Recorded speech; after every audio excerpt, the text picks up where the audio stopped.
بتخاف من الحسد ومش مكملة تعليمها، ومشاكلها مع أبوها خلتها عملت حاجات مش متوقعة، اتعرضت للفقر وباعت هدومها، والناس شايفة تصرفاتها مع جوزها جريئة. نسبة أكبر عيلة فنية في مصر ولبسها الجريء مش فارق معاها رأي الناس فيه. آية سماحة واحدة من أشهر الفنانات الشابة في مصر، عملت رقم قياسي في عدد التاتوهات على جسمها، وقدرت تنجح بعد مرات كتير من الفشل.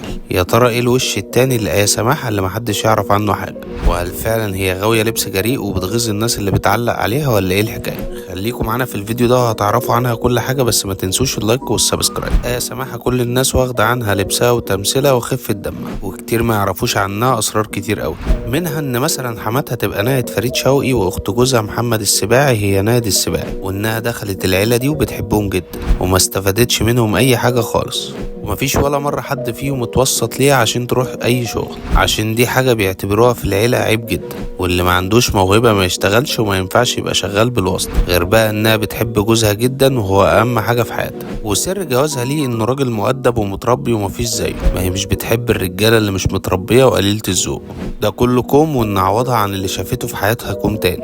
ما أصل أبوها وأمها انفصلوا عن بعض وهي صغيرة، وشافت من خلافاتهم وحكاياتهم الويل، وكانت محتاجة حد يعوضها عن اللي شافته مع أبوها والعذاب اللي شافته بعد الانفصال، لدرجة إن هي كانت هي وأهلها معاهم فلوس، وفجأة كل حاجة اتغيرت، واضطرت وقتها إن تبيع من الهدوم اللي عندها عشان تصرف على نفسها.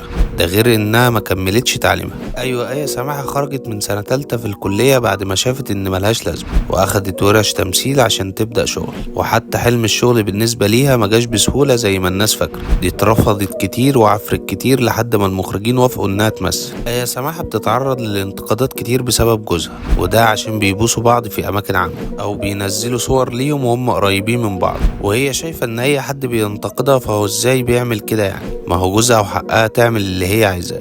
ده غير بقى لبسها اللي مش بيترحم وكل الناس بتقول عليه جريء، وهي شايفة إنها بتلبس على حسب المكان اللي رايحة ليه، وفي الآخر هي حرة تعمل اللي هي عايزاه. كل ده كوم، وحكاية آية سماحة مع التاتوهات دي كوم تاني، وعشان عندها 9 تاتوهات في جسمها، واللي منهم واحدة لقطتها اللي رحلت عن الدنيا، وده بقى غير اللي على دراعها، ده غير الكريزة اللي على صدرها، وغيره تاني من التاتوهات اللي على جسمها. بس مع كل حياة آية سماحة هي رافضة الخلفة، وخايفة تحمل مسؤوليات أطفال دلوقتي عشان هي مش حملها. انتوا بقى ايه رأيكم في آية سماحة، وايه أكتر حاجة بتحبوها ليها؟